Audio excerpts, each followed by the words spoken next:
एक पक्षी था, एक मंदिर के बाहर वृक्ष पर घोंसले में रहता था और मंदिर के ठीक सामने समुद्र नारायण भगवान थे। तो जो पक्षी था वो अपने सुंदर उसमें घोंसले में कुछ उसके छोटे छोटे अंडे थे, जाता था कहीं भोजन करने, भोजन दाना चुगने आदि करके लाता था, ऐसे उसका जीवन चलता था। या फिर मंदिर में हवन आदि होते थे तो उन्हीं की सामग्री खा करके अपना गुजर बसर करता था।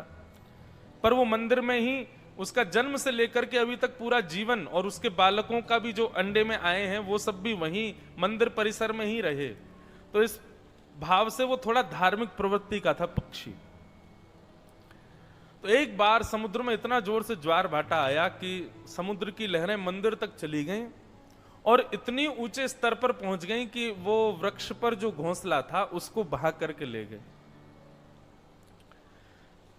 पक्षी कहीं गया हुआ था लेकिन उसके अंडे बह गए। पक्षी लौट करके आया तो देखा सब उजड़ गया। मंदिर तो व्यवस्थित था लेकिन वो वृक्ष टूट गया, उसमें अंडे ढूंढे, अपने घोंसला ढूंढा, वो सब बह करके चला गया। पक्षी ने उड़ान भर के थोड़ी दूर जाकर के जैसे देखा तो घोंसला अभी सुरक्षित था पर बह रहा था समुद्र के ऊपर ही।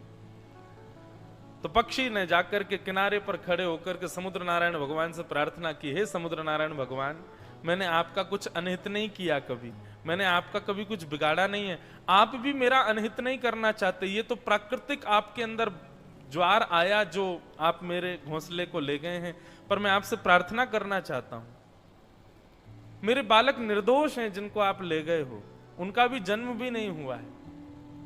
आप साक्षात नारायण के स्वरूप हो, आप पूर्ण योग्य हो, आप मेरे घोंसले को मुझे वापस कर सकते हो, इसलिए कृपा करके इस छोटे से जीव की इस बात को मान लीजिए, मेरे घोंसले को मुझे वापस कर दीजिए।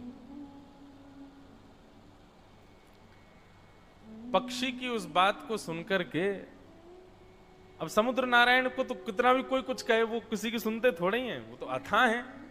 लेकिन एक पक्षी की इस बात को सुनकर के थोड़ा सा अहम वश होकर के समुद्र नारायण प्रकट हुए और प्रकट होकर के बोले, तुम क्या समझते हो, छोटे से पक्षी हो, तुम्हारा अस्तित्व भी नहीं है संसार में कोई। पृथ्वी पर जितना भूमंडल है ना, उससे कई गुना ज्यादा मेरा स्तर है पृथ्वी पर। यदि मैं एक श्वास भर लूं तो पूरी पृथ्वी पर छा सकता हूं। मैं तुमसे केवल यह पूछने आया हूं, तुमने किस विश्वास से मुझसे यह बात कह दी कि मैं घोंसले वापस कर दूं? तुम हो कौन? अरे देवताओं को भी डुबाने की सामर्थ्य मेरे अंदर है, तुम छोटे से पक्षी हो और कह रहे हो मेरा घोंसला दे दो। मुझे बस तुम्हारा ये जो विश्वास था ना बोलने में, इसको देखने के लिए मैं आया हूं कि तुम ऐसे किस विश्वास से कह सकते हो कि मैं तुम्हारे घोंसले वापस करूं। बोले क्योंकि आप नारायण हैं, आप नारायण के समान हैं, आपको नारायण के सम माना जाता है। जरूरी नहीं है कि नारायण भगवान ही कुछ कहेंगे, राम बनकर के आएंगे तभी आप मार्ग प्रदान करोगे। एक छोटे पक्षी की भी तो कोई अस्तित्व होता है। मैं बस प्रार्थना कर रहा हूं मेरे घोंसले दे दो। समुद्र नारायण बोले और नहीं दूं तो? बोले नहीं दोगे तो मैं अपनी चोंच में आपके जल को भर भर के किसी और स्थान पर फेंक दूंगा और आपको सुखा दूंगा। ये सुनकर के तो समुद्र नारायण भगवान और जोर से हंसे। बोले तुम अपनी चोंच में भर के मुझको सुखाओगे? बोले हाँ। सुनो, लग जाओ, चलो। अरे ये जन्म क्या, तुम 100 जन्म ले लोगे, 1000 जन्म ले लोगे तो भी मुझको नहीं सुखा पाओगे। कितना बड़ा स्वरूप है मेरा। पक्षी बोला आप बोलते रहिए लेकिन मैं तो अपने कार्य को करूंगा। और उस छोटे से पक्षी ने गया और समुद्र की चोंच में, छोटी सी उसकी चोंच, उसमें समुद्र के जल को भरे और लावे और ले जाकर के गड्ढे में छोड़ दे। समुद्र नारायण खूब हंसे, बोले सुन, करता रही हो, ऐसे ही प्राण निकल जाएंगे तेरे, लेकिन तेरे घोंसले नहीं मिलेंगे आज। पक्षी बोला यही अहम आपका चूर चूर करना है मुझको। समुद्र नारायण बोले मैं भी किससे मुंह लगने आ गया, छोटा सा पक्षी क्या समझ रहा है पता नहीं अपने आप को। और वो पक्षी लगा दौड़ करके जाता, चोंच में जल भरता, लेकर के आता और फिर किसी गड्ढे में डाल देता। 1 दिन 2 दिन, 1 हफ्ते 2 हफ्ते, 1 महीना बीत गया, वो यही करता रहता था, बस चोंच में जल भरता और कहीं और फेंक देता। सूख करके उसकी स्थिति ऐसी हो गई, अब बस मरने वाला है, परंतु उसने छोड़ी नहीं, हार नहीं मानी। उस पक्षी को जब देखा तो उस पक्षी के प्रजाति के पक्षियों में यह बात फैल गई कि भाई देखो, असंभव कार्य है, लेकिन फिर भी उसका विश्वास देखो, पिछले 1.5 महीने से लगा है, वो रोज अपनी चोंच में भरता है और ला करके जल फेंक देता है कोने। देखो, समुद्र को हम सुखा तो नहीं सकते, लेकिन अपने उस पक्षी की हम सहायता तो कर सकते हैं। और जिस प्रजाति का वो पक्षी था, उस प्रजाति के पूरे विश्व के जितने पक्षी थे सब एकत्रित हो गए और सब एक साथ लगे महाराज चोंच में भरें जल और ले जाकर के फेंकें। अब चाहे कितने इकट्ठे हो जाओ, समुद्र तो फिर भी नहीं सूखना। उन पक्षियों को देख करके दूसरी प्रजाति के पक्षियों ने देखा कि भाई प्रजाति भले ही हमारी अलग है, लेकिन है तो हम सब पक्षी, हम इसकी सहायता नहीं कर सकते। तो वो पक्षी भी उसके साथ लग गए। तो अन्य अन्य प्रजाति के तोता भी, कबूतर भी, बड़े बड़े नार वाले पक्षी भी, विदेशी पक्षी भी, विशाल पक्षी भी, धीरे धीरे करके सारे पक्षी एकजुट हो गए और सब समुद्र को सुखाने। समुद्र तब भी हंस रहे हैं, बोले पूरे विश्व के पक्षी लग जाओ तो भी नहीं सुखा पाओगे मुझे। स्थिति ये हो गई कि किनारे पर जहां लहरें आती हैं वहां से लेकर के और किलोमीटरों अंदर तक केवल पक्षी पक्षी पक्षी पक्षी सब अपनी चोंच में जल भरें और ले जाकर के एक सरोवर में फेंक दें। समुद्र को सुखाने की सामर्थ्य किसी में नहीं है, परंतु जब इतनी बड़ी प्रलय, इतना बड़ा प्रकल्प कहीं चल रहा था, नारद जी महाराज ऊपर विचरण कर रहे थे, तभी नारद जी ने आकाश से देखा, बोले इतने पक्षी ये सब कर क्या रहे हैं, पूरे विश्व भर में पक्षी है ही नहीं, बस एक ही जगह सारे पक्षी आ गए। नीचे जाकर के देखा तो सारे पक्षी चोंच में भर भर के समुद्र जल फेंक रहे हैं। बोले ये क्या कर रहे हैं, ये क्या पागलपन है, समुद्र को कहां मुंह में भर भर के कहां ले जा रहे हैं। किसी एक से पूछा तो उसने पूरा वृत्तांत बताया। बोले हमारे एक छोटे पक्षी ने संकल्प लिया है कि वो समुद्र के अहंकार को दूर करेगा। ठीक है, उसके घोंसले वापस ना मिले, लेकिन समुद्र का अहंकार दूर होना चाहिए। ये छोटे बड़े का भेद आया कैसे इसमें?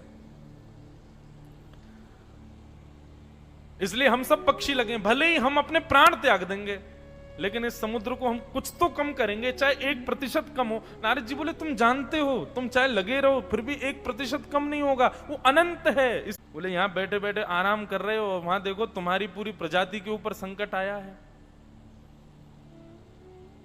गरुण जी महाराज बोले क्या हो गया? तब नारद जी ने पूरा वृत्तांत बताया। बोले तो ये लोग पागल हैं, क्या कर क्या रहे हैं, समुद्र कैसे सूख जाएगा? बोले जिनको तुम अपनी कमर पर बिठा करके चलते हो, करतुम अन्यथा करतुम समर्थ ईश्वर, वो सब करने में समर्थ है। मैं ये नहीं कह रहा कि समुद्र को सुखा दिया जाए, पर समुद्र को यह बता भी तो दिया। हम अब तुम भी सुन के आश्चर्य कर रहे हो, मैं भी सुन के आश्चर्य कर रहा हूं, जिसको भी बताओ वो आश्चर्य करता है, समुद्र कैसे सूख सकता है। इसी आश्चर्य की वजह से समुद्र को अभिमान है कि वो कभी सूख नहीं सकता, लेकिन ठाकुर जी चाहे तो हो सकता है। हम ये नहीं कह रहे कि सुखा दो, लेकिन उसको बता तो दो कि हां कि तू भी सूख सकता है, उसका अहम नष्ट हो जाए। गरुण जी और नारद जी दोनों भगवान के पास गए। शंख चक्र गदा पद्मधारी श्रीमन नारायण शांति से विराज रहे थे। नारद जी ने जाकर के पूरा बात बताई और कहा भगवान हम ये नहीं कह रहे कि आप समुद्र को सुखा दीजिए, पर अपने किसी भाव से उसको एक संकेत तो दीजिए कि उसको ये अहंकार ना रहे कभी कि वो सूख नहीं सकता। भगवान बोले ठीक है, आप दोनों की बात उचित है, और एक पक्षी की लगन, इन सब पक्षियों की लगन और इनका कर्तव्य देख करके मेरा भी मन हो रहा है कि मैं कुछ तो करूं। नारद जी बोले निश्चित करो भगवान, हम देखना चाह रहे हैं, समुद्र का भी तो मान मर्दन हो। भगवान बोले रुको। तुरंत अपने सुदर्शन चक्र को भगवान ने आकाश में आवाहित किया और सुदर्शन चक्र को कहा कि सूर्य के तेज को भी अपने ऊपर लज्जा हो जाए, इतने तेजों में होकर के जाओ और जाकर के संपूर्ण समुद्र को सुखा दो। महाराज एक सूर्य का तेज हम सहन नहीं कर सकते, ऐसे करोड़ों सूर्यों का तेज एक सुदर्शन चक्र में प्रकट हो गया। और वह सुदर्शन चक्र अपनी द्रुत गति से वैकुंठ लोक से निकल करके आया और जैसे ही भूमि की ओर आने लगा, भूमि के स्तर पर जैसे ही प्रवेश किया, एक तो उनके घूमने का वेग और ऊपर से उनसे निकलने वाली उष्णता, 100 वर्षों में जितना समुद्र भाप बनकर के उठता उतना प्रति सेकंड में बनकर के उड़ने लगा आकाश में। और देखते ही देखते देखते ही किनारों से समुद्र की लहरें भीतर आने लगी, समटने लगा, समुद्र पूरा सूखने लगा, बंचर जीव मरने लगे, उष्णता के कारण पूरा पानी धधकने लगा और देखते ही देखते समुद्र नष्ट की ओर जाने लगा। जैसे ही समुद्र का यह भाव हुआ, बस चंद सेकंडों में समुद्र आधे से ज्यादा सूख गया। एक आध मिनट और सुदर्शन जी चलते रहे तो खत्म ही हो जाएगा। इतने में ही समुद्र नारायण प्रकट हो गए और प्रकट होकर के सुदर्शन जी के आगे हाथ जोड़ा, बोले भगवान क्या कर रहे हो, मैं नष्ट हो जाऊंगा, खत्म हो जाऊंगा, पृथ्वी पर प्रलय आ जाएगा। भगवान प्रकट हो गए और प्रकट होकर के कहा, कभी भी ये अभिमान मत करना कि तुमको कोई सुखा नहीं सकता। उन पक्षियों के कर्तव्य से प्रसन्न होकर के, अपने कर्म में लगे रहने से प्रसन्न होकर के मैंने ही सुदर्शन जी को आज्ञा दी थी कि जाओ जाकर के समुद्र को सुखा दीजिए। इसलिए हे समुद्र, कभी अपने ऊपर अहम मत करना कि तुमको कोई सुखा नहीं सकता है। ये सुदर्शन चक्र नित्य ध्यान रखेंगे कि जिस दिन तुमको अहंकार हो उसी दिन ये आक्रमण कर दें।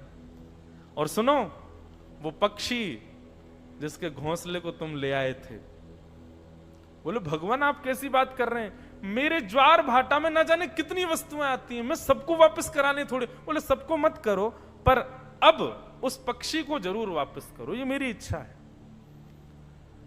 और समुद्र समतल हो गया। समुद्र नारायण भगवान उस पक्षी के घोंसले को लेकर के साक्षात प्रकट हुए और प्रकट होकर के उस पक्षी के सन्मुख जाकर के रख दिया। बोले आप जीते, मैं हार गया भगवान।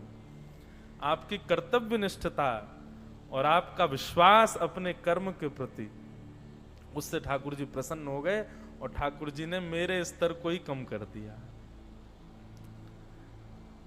तो इस प्रकार एक कथा आती है। ये कथा अपने कर्तव्य और अपने विश्वास को कभी ना डगमगाने की प्रेरणा देने वाली कथा है। ठाकुर जी ये विचार नहीं करते कि कोई व्यक्ति श्रेष्ठ बन गया है अब वो श्रेष्ठ ही बना रहे, नहीं। ठाकुर जी ये देखते हैं कि श्रेष्ठ बनने के बाद भी अपने कर्तव्यों से विहीन तो नहीं हो रहा। ठाकुर जी ये देखते हैं श्रेष्ठ बनने के बाद भी इसके चित्त में अपने कर्मों के प्रति, कर्तव्यों के प्रति, मेरे चरणों के प्रति कहीं विश्वास में कुविश्वास तो नहीं आ गया है, कहीं अहंकार में आकर के ये मेरी सत्ता को भूल तो नहीं गया है। ठाकुर जी इस पर पूर्ण दृष्टि रखते हैं। इसलिए भैया संसार में कुछ भी बन जाओ, पर सदैव याद रखना एक दिन थोड़े तो फिसलोगे, और ये फिसलना सबके जीवन में होता है। ये भी निश्चित रखिए, याद रखिए और गांठ बांध लीजिए जीवन में। सब कुछ अच्छा अच्छा रहेगा जीवन भर, ऐसा नहीं हो सकता, कदापि नहीं हो सकता, और इस भूमि पर तो बिल्कुल नहीं हो सकता।